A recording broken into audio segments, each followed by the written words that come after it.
देखो, एक क्वेश्चन है हमारे पास जो कि है हमारे पास एक फंक्शन है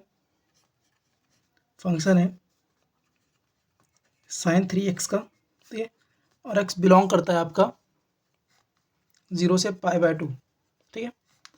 तो हमें बताना है कि किस इंटरवल के अंदर हमारा ये फंक्शन इंक्रीजिंग होगा, इंक्रीजिंग,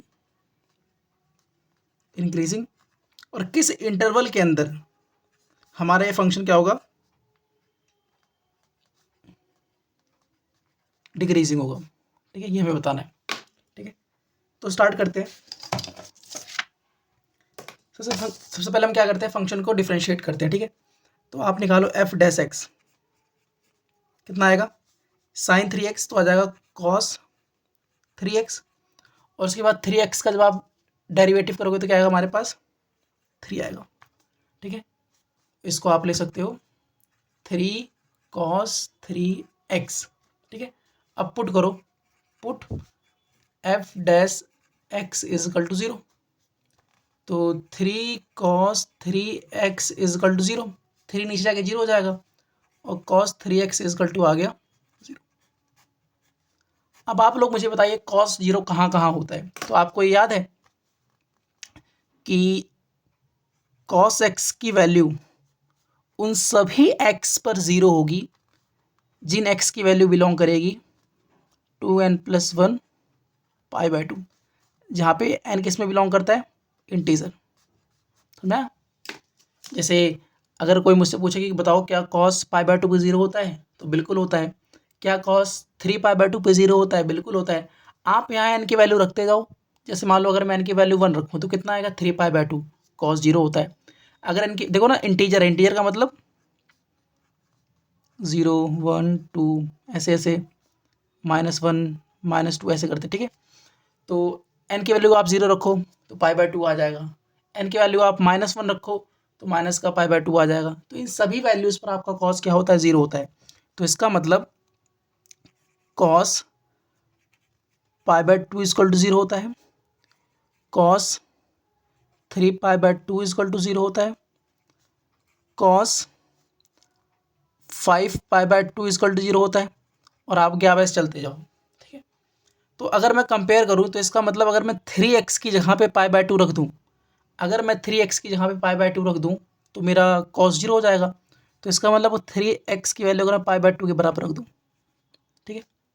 अगर मैं 3x की वैल्यू 3 π/2 के बराबर रख दूँ, अगर मैं 3x की वैल्यू 5 π/2 के बराबर रख दूँ, ठीक है। तो यहाँ से x की वैल्यू कितनी आ जाएगी, π/6। यहाँ से x की वैल्यू कितनी आएगी, π/2, और यहाँ से x की वैल्यू कितनी आएगी, आगे और भी चलते जाएंगे बट मैंने यहाँ रोक दिया है। यहाँ से x की वैल्यू आ जाएगी 5 π/6, ठीक है। तो अगर आप ध्यान से देखो तो π/6 मतलब 30 डिग्री, तो आपका 0 से 90 के बीच में आता है, बिल्कुल सही। तो ये x की वैल्यू हम ले सकते हैं, x इजकल टू π/2, ये तो हमारे इंटरवल में ही है। बोला ना कि x की वैल्यू आप 0 से लेकर π/2 तक ले सकते हो, क्योंकि क्लोज इंटरवल लगा हुआ है, तो इसका मतलब π/2 हम ले सकते हैं, तो ये भी हमारे लिए सही है। लेकिन अगर आप ध्यान से देखोगे तो 5 π/6 की जो वैल्यू होती है मेरे ख्याल से कितना होता है, ये 150 आ गई कहीं, ये कहीं ना कहीं आपका 150 डिग्री के बराबर आएगा। आप बताओ क्या 0 से 90 में आपको 150 डिग्री आता है, नहीं आता, तो मैं ये एक्स की वैल्यू नहीं ले सकता, ठीक है। तो इसका मतलब जो मेरे क्रिटिकल पॉइंट आए, ठीक है, मेरे जो क्रिटिकल पॉइंट आए वो मेरे पास क्या है, बताओ। अगर मैं क्रिटिकल पॉइंट की बात करूं, क्रिटिकल पॉइंट्स की बात करूं तो क्या क्या है मेरे पास, पहले मेरे पास है x is equal to π/6 and x is equal to π/2, ठीक है। अब देखो, तो अगर मैं अब लाइन बनाऊं, हमारा इंटरवल था 0 से π/2, ठीक है। यहाँ आपका आ जाएगा π/6, ठीक है। तो अब इंटरवल बनाते हैं। देखो, तो एक इंटरवल हमारा बनेगा, एक इंटरवल हमारा बनेगा 0 से π/6, ठीक है। अरे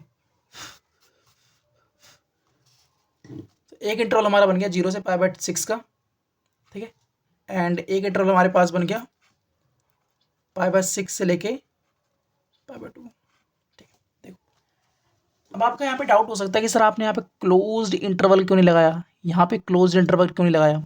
देखो क्वेश्चन में बोला है कि इंक्रीजिंग डिक्रीजिंग, देखो क्वेश्चन में बोला है कि आपको वो इंटरवल्स बताने हैं जिसमें आपका फंक्शन जो है वो इंक्रीजिंग या डिक्रीजिंग हो। तो इंक्रीजिंग फंक्शन की क्या आपको कंडीशन पता है, बताओ।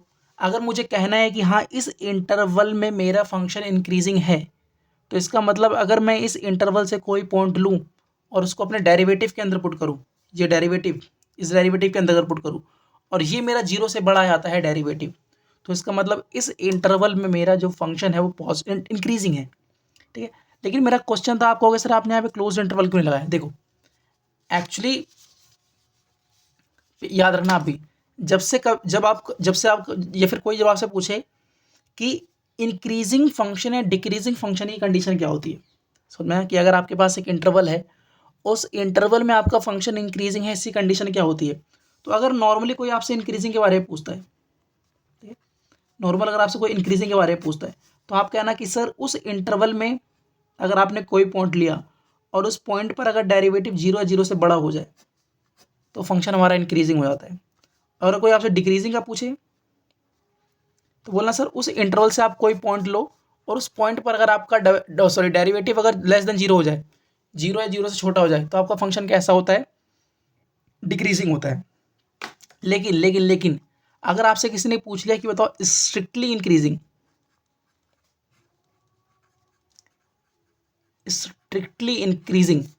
की कंडीशन क्या होती है, तो आप बोलना कि सर एक इंटरवल के अंदर मेरा फंक्शन स्ट्रिक्टली इंक्रीजिंग होगा अगर उस इंटरवल में मेरा f' 0 से बड़ा हो। तो यहाँ मैंने इक्वल टू नहीं लगाया क्योंकि स्ट्रिक्टली इंक्रीजिंग में आपका फंक्शन का डेरिवेटिव 0 नहीं होना चाहिए, ठीक है। और अगर आपसे कोई पूछे स्ट्रिक्टली डिक्रीजिंग की कंडीशन क्या है, तो आप उससे बोलना कि सर अगर आपका f' जो है लेस देन 0 है, तब आप क्या बोल सकते हो कि सर मेरा फंक्शन जो है स्ट्रिक्टली डिक्रीजिंग है। तो जब बात स्ट्रिक्टली इंक्रीजिंग या स्ट्रिक्टली डिक्रीजिंग की होती है तो यहाँ पे इक्वल टू का साइन नहीं आता, समझ में। और अगर बात इंक्रीजिंग या नॉर्मल डिक्रीजिंग की होती है तो यहाँ पे इक्वल टू आता है, समझ में आया कि नहीं आया। अब अगर ध्यान से देखो तो अभी मेरे इस क्वेश्चन के अंदर सिर्फ नॉर्मल इंक्रीजिंग डिक्रीजिंग बताना है, तो मैं इस पॉइंट को इंक्लूड कर सकता हूँ, यहाँ पे मैं क्लोज ब्रैकेट लगा सकता हूँ, यहाँ पे मैं क्लोज ब्रैकेट लगा सकता हूँ, समझा। लेकिन अगर यही बात होती स्ट्रिक्टली इंक्रीजिंग और स्ट्रिक्टली डिक्रीजिंग की, तो मुझे सोचना पड़ता क्या ये पॉइंट इंटरवल में ले लेना लायक है या नहीं है। क्योंकि मान लो अगर मेरे से इस क्वेश्चन में बोला होता कि इंटरवल बताओ कौन सा इंटरवल आपका स्ट्रिक्टली इंक्रीजिंग है कौन सा डिक्रीजिंग है, तो इस π/6 को इंटरवल में इंक्लूड करने से पहले मैं चेक करता कि क्या इस पॉइंट पर मेरा जो डेरिवेटिव आया है कहीं वो 0 तो नहीं हो रहा या कहीं वो लेस देन 0 तो नहीं हो जा रहा, समझ में आया। लेकिन इस क्वेश्चन में मुझे ऐसा नहीं बोला गया, तो इसलिए इसको π/6 को मैं बेधड़क क्या कर सकता हूँ, इंक्लूड कर सकता हूँ। समझ में आया कि नहीं आया, तो ये होता है, ठीक है। तो अब आप देखते हो अब आगे करते हैं। तो इंटरवल हमारे पास एक इंटरवल ये है, एक इंटरवल ये है, ठीक है। अब देखो तो अगर हम फर्स्ट इंटरवल की बात करें, इंटरवल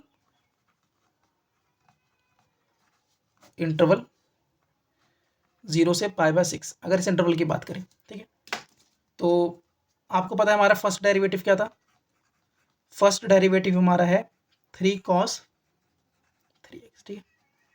तो अगर आप ध्यान से देखोगे तो हमारे x की वैल्यू क्या है, हमारी x की वैल्यू जो है वो 0 या 0 से बड़ी लेकिन π/2 से छोटी है, ये ना। अब मुझे ये पता लग जाए कि मेरा 3x जो है वो किस इंटरवल के बीच में आएगा या किस थीटा के बीच में आएगा। तो अगर हम इस पूरे को 3 से मल्टीप्लाई कर दूँ तो कितना हो जाएगा, 0 3x,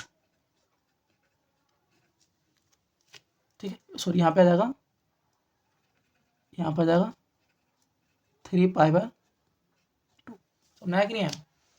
इसका मतलब मेरा जो फर्स्ट ये 3x की जो वैल्यू है, ये 3x की जो वैल्यू है ये 0 से लेके 3π/2 के बीच में आ रही है, 0 से लेके 3π/2, 0 से लेके 3π/2 का मतलब क्या है, ये आपका 0 होता है, ये आपका 90 होता है, ये आपका पाई होता है, ये आपका 3π/2 होता है, और ये आपका 2 पाई होता है।